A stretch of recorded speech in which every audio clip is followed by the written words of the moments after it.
Investigators are having a hard time nailing down the timeline of Gene Hackman and his wife Betsy Arakawa's deaths, as the couple could have died anywhere from several days to a couple of weeks before being found.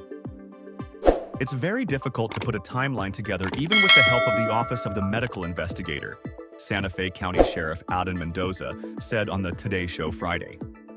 Just based on their body and other evidence on the body, it appears that they were deceased for several days, even up to a couple of weeks. Mendoza noted there was no indication that anybody was moving throughout the house, so it's very hard to determine if they both passed at the same time or how close they passed together. Hackman, Arakawa, and one of their dogs were found dead inside their New Mexico home on Wednesday. He was 95 and she was 64. A search warrant obtained by TMZ showed that Arakawa was on the ground in the bathroom with pills scattered in a nearby countertop. Mendoza said, "That's obviously very important evidence," adding, "We're looking at that specifically and other medications that were possibly in the residence. So that is something of concern." Gene, meanwhile, was in another room near the kitchen. He appeared to have fallen. Board-certified forensic pathologist Priya Banerjee tells Page 6 exclusively, "There it is too early to determine a cause of death."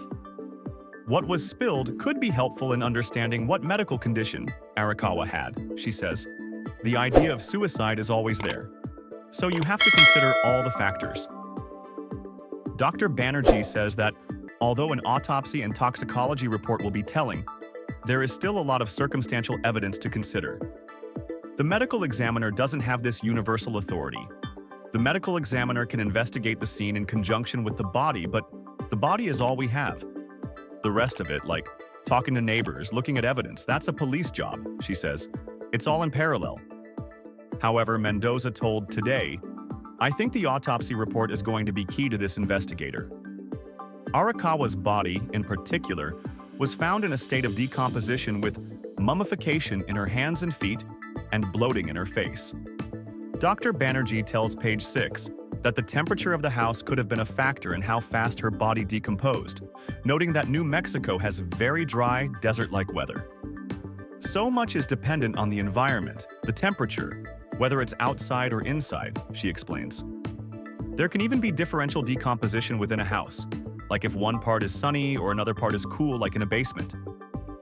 Dr. Banerjee reasons that the dog likely died from dehydration since it was in the closet, and noted that there does not appear to be animal activity on the bodies of Hackman and Arakawa.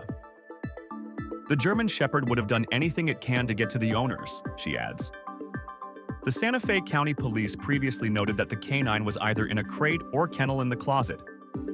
Hackman and Arakawa's family previously suspected their loved one's causes of death to be carbon monoxide poisoning, but the search warrant showed the fire department and a gas company found no evidence of a leak. Santa Fe Fire Chief Brian Moya told Today Friday, "That was a home with natural gas in it, so it could have played a factor in their deaths." There's a lot of unanswered questions there, he then pointed out. "When we arrived, we made sure our people as well as the sheriff were safe, and there was nothing that we found. We also went back again yesterday to do another round of searches, and we didn't find anything as well." A spokesperson for the Santa Fe County Sheriff's Office confirms to Page 6 that the investigation is ongoing, and although there appears to have not been criminal activity, nothing is ruled out. Hackman and Arakawa were found by 2 maintenance workers, and we've been told that they have also been interviewed by police.